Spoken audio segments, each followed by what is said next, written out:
My husband Timothy got sick and had to be hospitalized. Our granddaughter Tiffany approached Timothy with a gentle smile and took something out of the bag she was holding.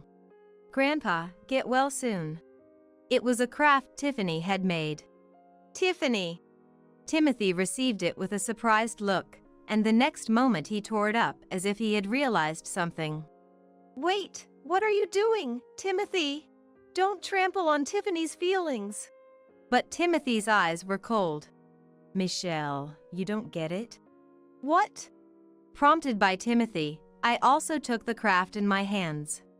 Upon closer inspection, the well-made craft had a message that read, "I want to go shopping again when you get better, Grandpa." "This is..." As I looked at the message, I remembered something that had happened just the other day. "I'm not good at making crafts." Tiffany had indeed said that. In the heavy air, we all fell silent. "Tonight's dinner is gratin and vegetable soup." "Oh, that sounds like the wine will go down well." "Please, drink in moderation." A casual conversation between husband and wife that take place every evening. I am Michelle, married to Timothy for 35 years. Timothy runs a construction company, and our life has been smooth sailing. "Dad, I actually got some good alcohol from a business partner today." Whispering to Timothy was our second son, Brian.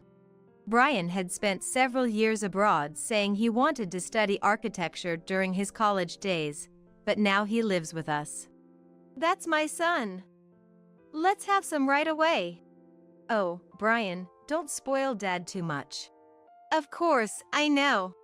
Brian was fascinated by the buildings Timothy worked on as a child, studied hard to become an architect, and achieved his dream of obtaining the necessary qualifications. Not only in his studies, but Brian was also popular and well-liked even when he was still a student. Timothy appreciated Brian's diligence and popularity and decided to make him the successor to the company. Brian has always been good at capturing people's hearts. "It's nothing out of the ordinary." I smiled at Brian's shy smile and glanced at my mobile phone to see a text notification. The text was from our eldest son, David, saying, "I can't get long holidays, so I won't be able to come home for a while." He must be busy as usual. David studied for 4 years at university to become a physiotherapist, obtained his qualification, and started living alone immediately after graduation. Before Brian came to live with us, David would come home every time he had a long holiday. "I want to eat your cooking, so I'm coming home, Mom." Seeing David happily eating a lot of food was a joy for me. However, a new wind blew in the 3rd year of David living away from us. When I served David dinner during one of his usual visits home. "Thanks for the meal." Unusually leaving some food behind, David seemed reluctant to finish his meal. "You usually eat more. Are you feeling okay?" David hesitated a bit before responding. "I fell in love at first sight with a woman I met at a party. I've been thinking about her so much I can't sleep at night." Listening to the conversation, Timothy looked happy. "She's really beautiful. Since she was the most approached by men, I need to step up my game." "You'll be fine, David." Timothy placed his hand on David's shoulder and said encouragingly, "Thank you." After receiving encouragement from Timothy, David went back home and started dating Heather a month later. Their relationship seemed to be going well, and a year later, they decided to get married. "I want the wedding to be grand since it's once in a lifetime." Along with the marriage announcement, Timothy called me for advice. "What kind of wedding do you want?" "Heather wants to do it in Hawaii." "Hawaii?" I was surprised by the unexpected answer and raised my voice. If I said I'm not good with planes, she got really upset and said, "Then let's have it at the biggest hotel in the city center." "Okay. I'll talk to Timothy about it." When I told Timothy, he was happy to have it at a famous hotel in the city center. "With everything coming up, it's going to cost a bit. I'll cover the wedding expenses." Thus, David and Heather's wedding was set to be a grand affair. Right before the wedding, when I first met Heather, she was indeed incredibly beautiful and her constant smile was memorable. "It's nice to meet you. Thank you for covering the wedding expenses." Heather greeted us like that. "I'm happy to see you guys looking so happy together. Please take good care of David." "Yes." Seeing Heather respond so brightly, I thought we should build a good relationship. After the wedding went off without a hitch, David and Heather decided to build a house about 2 hours away from ours and started their new life. Initially, David seemed like he would come back to our house every vacation as before. Heather prefers to relax at home during vacations, so she's not keen on coming. He conveyed that through a text. I figured they wanted to spend time together as newlyweds. Around that time, Brian had returned home after getting his architect's license and started living with us again. A year later, when David and Heather had a daughter, they visited our house for the first time. "She looks like Heather and is so cute." David and Heather introduced their daughter Tiffany with gentle smiles. "Work keeps us busy. It's reassuring to have you guys nearby. We'll help as much as we can, so don't hesitate to ask if you're in trouble." Brian also nodded in agreement with our words. "Thank you. I'm embarrassed to say I have a bit of a germ phobia and can't stay long in other people's houses, so I won't be able to visit so often." "I see. We'd love for you to visit occasionally, but we won't push you." "Thank you." After that, as Heather declared, she never showed her face at our house again, but David started calling us often instead. "Mom, I need your help." We always welcomed David, who started conversations like this as if it were a catchphrase. We didn't interfere with their parenting, but we understood that David and Heather were busy, and spending time with Tiffany became our joy. Time flew by, and before we knew it, Tiffany was 9 years old and had grown close to us. On a day when we took Tiffany shopping in place of the busy David and Heather. At the mall, Tiffany's eyes sparkled with interest in various things. "Grandpa, what's that?" Looking at a vendor selling balloons with a friendly smile, Tiffany asked curiously. "That's called a balloon." "Balloon? It has air inside, and if you don't hold it tightly, it will fly away into the sky." Saying so, Timothy bought a balloon and handed it to Tiffany. "Wow, it's so light." Tiffany danced around happily, laughing. "Amazing, right? Grandpa, thank you." After that, Timothy kept buying things that caught Tiffany's interest. A few days after a delighted Tiffany went home, we received another call from David. "I might be late again today." David sounded apologetic, but we told him not to worry as we had already found several places where Tiffany could play. "This park is spacious, so you can play a lot here." When Tiffany came to our house, we all went to the park, and Brian proudly spread his arms wide. "Yay! I want to ride the swing." "All right. Let's have a swing contest." Brian doted on Tiffany, playing with her to his heart's content as if she were his own daughter. Tiffany enjoyed running around, so it seemed she could have a lot of fun even at the park. On such a day, when we were spending time with Tiffany every week, Timothy unusually started coughing non-stop from the morning and seemed to be in pain. "Timothy, are you okay?" "Yeah. It must be the dry air." Timothy tried to brush it off as nothing, but no matter how much water he drank or how many candies he sucked on, the coughing didn't subside. "Dad, I'll take you to the hospital." "I'm fine." Despite Timothy's bravado, his cough only got worse. Finally, he collapsed, coughing violently and spitting out blood. "Timothy! Dad!" Brian immediately rushed to Timothy, desperately calling out to him, but Timothy seemed unconscious and did not respond. Panicking, I called an ambulance, and Timothy was taken to the hospital, with Brian and I following behind. Upon arrival at the hospital and after receiving immediate treatment, fortunately, Timothy was not diagnosed with a serious illness and was told he could be discharged in a few days. However, Timothy needed to rest for a while. I went back home once to gather the necessities for his hospital stay and also informed David about it. Don't push yourself too hard. Tearing up, I held Timothy's hand. Yeah, I'll be careful. You'll get better soon, Dad. Relieved that Timothy could respond properly, we decided to return home. A few days later, Tiffany came to visit with David. Dad, are you okay? Yeah. You must be busy. Thanks for coming all the way down here. I'm relieved to see you're doing better than I thought. While David and Timothy spoke in a calm atmosphere, Tiffany unusually remained silent. Tiffany, say hello to Grandpa.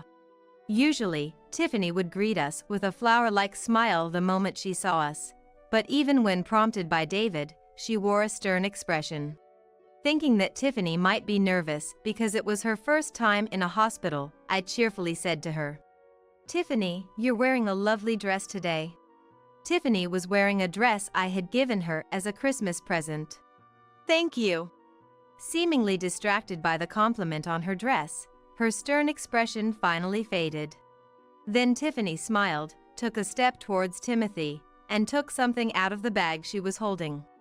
Grandpa, get well soon. It was a craft Tiffany had made. Tiffany!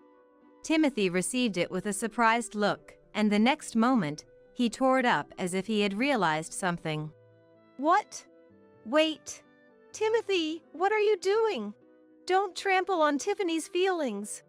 However, Timothy's eyes were cold. Michelle, don't you get it? What? Prompted by Timothy, I also took the craft in my hands. Upon closer inspection, the well-made craft had a message that read, I want to go shopping again when you get better, Grandpa. It wasn't made by Tiffany. In the chilly and heavy air, we all fell silent. While looking at the handwriting on the message, I remembered something that had happened just the other day. On a day reported by the news to have record-breaking cold weather, David called as usual. Sorry, Tiffany's come down with a fever, and neither Heather nor I can come back right away. That's tough. I'll come pick her up right away. Tiffany, who had caught a cold, was left in our care and had been bedridden for a while. Get well soon. While taking care of her meals and clothing, I spent my free time making crafts for kids. Gradually, Tiffany, who had been semi-conscious, began to recover. Grandma. Tiffany. Finally able to speak, Tiffany blinked a few times and then looked at the craft I had made. What's that? This is a craft I made hoping you'd get better from your illness. That's amazing. I'm not good at making crafts. Oh, is that so? Let's do it together when you're feeling better. Yeah. Grandma, thank you. Tiffany had indeed said that. Not much time had passed since that day, and it was only last week that she had recovered enough to move around. Even if she had learned to make it by researching, the craft in front of us now was far better made than the one I had created. Not only that, but while the handwriting on the message resembled it, it was subtly different from the letters I received from Tiffany. Tiffany, it's okay, you can tell me. Who prepared this? In response to Timothy's question, Tiffany only bit her lip and shook her head. Tiffany? As Tiffany remained silent no matter how much we asked, Timothy sighed lightly and turned to David. David, all the receipts for the things I've bought Tiffany are kept at home. What? What's wrong all of a sudden? David, still clueless, looked at Timothy with a puzzled expression. Check the house for the items on the receipts when you get back. If they're not there, check the security cameras. What? In fact, we had been feeling something was off with Tiffany for a few months. Usually keen on new discoveries and always playing wholeheartedly at the park, her behavior gradually changed.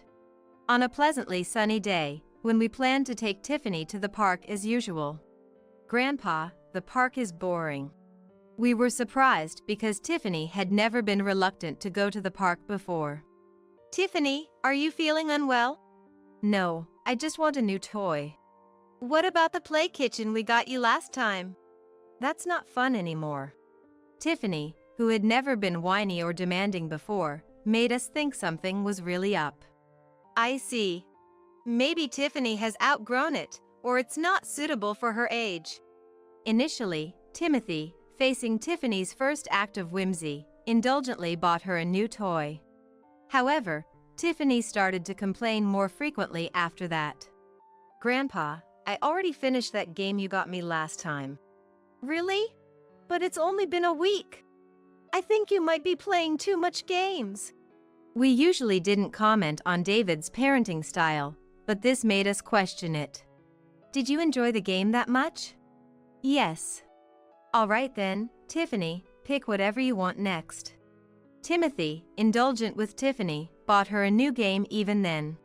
However, the games Tiffany chose were often not age-appropriate or were limited edition and highly valued. Tiffany, how was the game from last time? With a stern face, Tiffany slowly shook her head. What's wrong? This isn't like you, Tiffany. I want that one next. What? Ignoring Timothy's words, Tiffany made another request. Was it fun? You must have felt something. Tiffany remained silent, just nodding slightly. If you can't share your thoughts, I won't buy a new game. It was fun. Tiffany, seemingly panicked, finally responded, making even Timothy sigh. Can you promise Grandpa not to play games too much? Yes, I promise. While Timothy continued to buy Tiffany new games, he grew suspicious of her behavior and kept the receipts. Even as Tiffany requested more games, toys, and clothes, she rarely shared her thoughts on them. Timothy, not wanting to see Tiffany sad but also not wanting to spoil her, gradually reduced the frequency of his purchases. Afterwards, I handed David a stack of receipts, leading to an unexpectedly shocking revelation. Dad, Mom, I've never seen any of these items. On the day Timothy was discharged from the hospital safely, David and Tiffany came to our house and said that. I knew it. But that's not all. David turned to Tiffany and fell silent. Tiffany, want to play with me? Brian quickly took Tiffany out of the room, showing quick thinking. David then pulled out his mobile phone and showed us footage he had recorded from the security cameras. Okay, Tiffany? Ask Grandpa nicely, okay? Yes. The footage contained Heather instructing Tiffany to ask for expensive items. What a thing to do! Timothy couldn't hide his shock, but there was more to the footage. You can't possibly play with all these things you got by yourself, right? This is something precious I got for my birthday. Be quiet. What's yours is mine. I won't let you have all the fun. The footage recorded Heather taking away things bought for Tiffany, yelling at a confused Tiffany. You should be grateful I'm taking care of you, she said as she forcefully took away clothes Tiffany had. I didn't get anything today. What? Because of you, I can't have fun. I'm sorry. You're not eating tonight. Ignoring Tiffany's apology, Heather left the scene. The footage continued, but it was too heartbreaking for me to watch any further. How terrible. To do such a thing to Tiffany. I've been failing as a dad, not noticing what was happening while I was away for work. David's words, as he shook with sobs and tears streamed down his face, were tinged with frustration and anger. There might be more she's hiding. Yeah, I'm planning to hire a detective. Following that, David apparently did hire a detective as he said he would. The investigation revealed that Heather was having an affair. Not only that, but it also became clear she had been selling the items she made us buy through Tiffany to spend time with her lover. I want to have a serious talk with Heather. I'll have Brian look after Tiffany and would like Dad and Mom to be there too. David came to us with a determined look, to which Brian responded seriously. Tiffany is safe with me. Of course. We have a lot we want to say to Heather as well. Thank you. Later, David entrusted Tiffany to Brian and brought Heather to us. I have work tomorrow, so please make it quick. Heather was defiant and cold as David broached the main topic. Heather, you've been hiding something, haven't you? What are you talking about? Crossing her arms, Heather raised her eyebrows. Everyone knows you've been cheating, Heather. When did I ever cheat? Heather pretended to be ignorant, so David presented her with the surveillance footage and photos obtained from the detective's investigation. Here's the proof. When did you?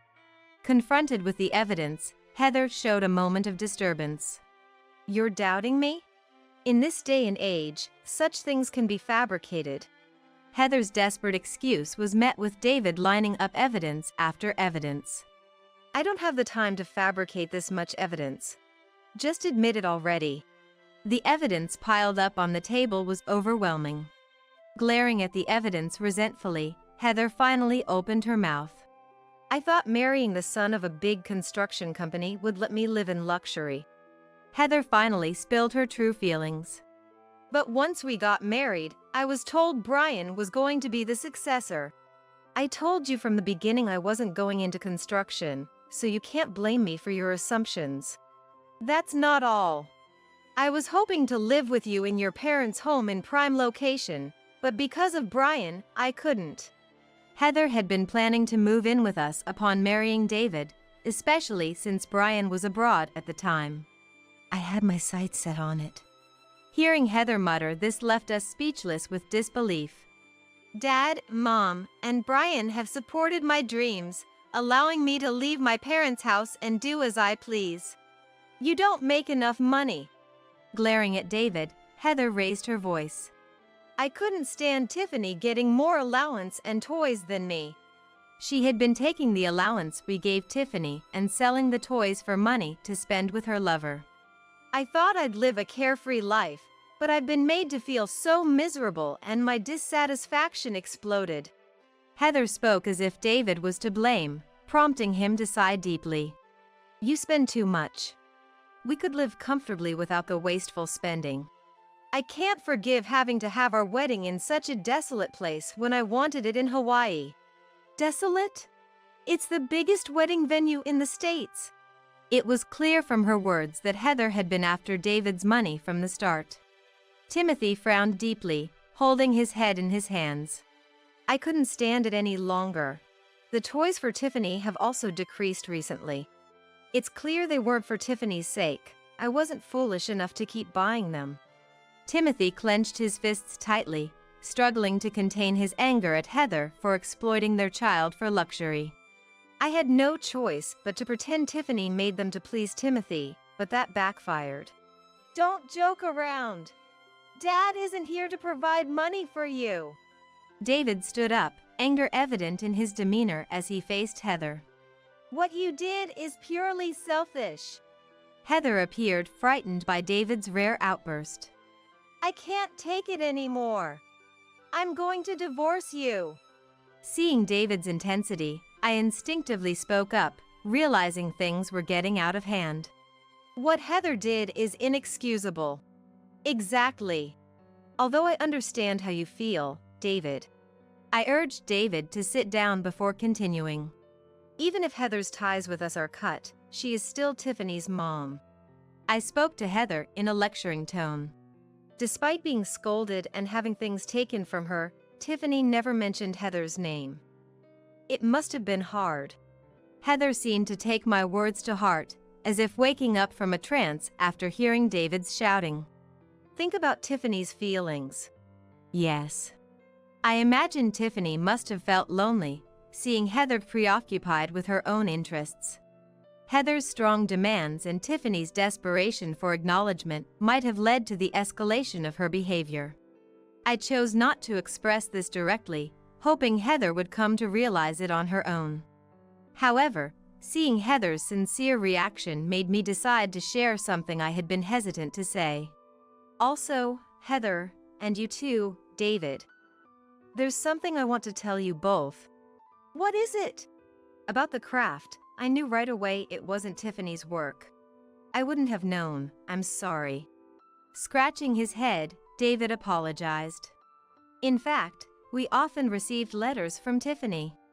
I spread out the letters from Tiffany we had collected on the table. When I grow up, I want to marry Grandpa. One of the letters caught my eye. I want to ride a balloon and play in the sky. Tiffany's letters conveyed her loneliness due to her parents' frequent absence. Tiffany, I'm sorry. I got too caught up in work. I'm truly sorry. As if Tiffany were present, both expressed their heartfelt apologies, and I felt they would surely make amends. After our talk, Heather left our house much subdued compared to when she arrived. A few weeks later, David and Heather's divorce was finalized. However, we didn't seek any settlement from Heather, stipulating only that she be a good mom to Tiffany. Heather complained about the low salary, but it seems she finally found a job. A month after separating from Heather, David shared this news. Heather had quit her previous job post-divorce. Having not worked properly since the marriage, Heather had been repeatedly rejected in interviews. Well, if she's feeling the difficulty of working, that's good to hear. David's sentiment reflected his own journey to achieve his dreams, warming my heart. I want to make more time to talk with Tiffany. Things will get tougher from here, so why not move closer to our home? Yeah, I'll do that. David quickly found a place near our home and moved in. After the move, we received a letter from Heather. I struggle to learn my job and get scolded every day. But I won't give up on being a good mom. She's having a tough time. That's what being an adult is all about. Timothy's words conveyed support and expectations for Heather. Once I save up, I want to buy toys for Tiffany. The letter ended with Heather's firm resolve. I hope she works hard and has a change of heart. With my words, Timothy nodded firmly. Since the move, Tiffany has been visiting our home more often. The reduced travel time made it easier for us to support David and Tiffany, who appeared to have a more stable life. However, Tiffany sometimes looked lonely, which worried me. It's inevitable, but Tiffany must be feeling the absence of her mom. While watching Tiffany play with Timothy and Brian, I shared my thoughts with David. Yeah. She sometimes talks about mom in her sleep. Honestly, I feel guilty. We'll continue to support you, so just let us know what you need. David smiled. Mom, thank you. Please stay healthy. Though unspoken, I hoped that one day, a reformed Heather would come to visit Tiffany.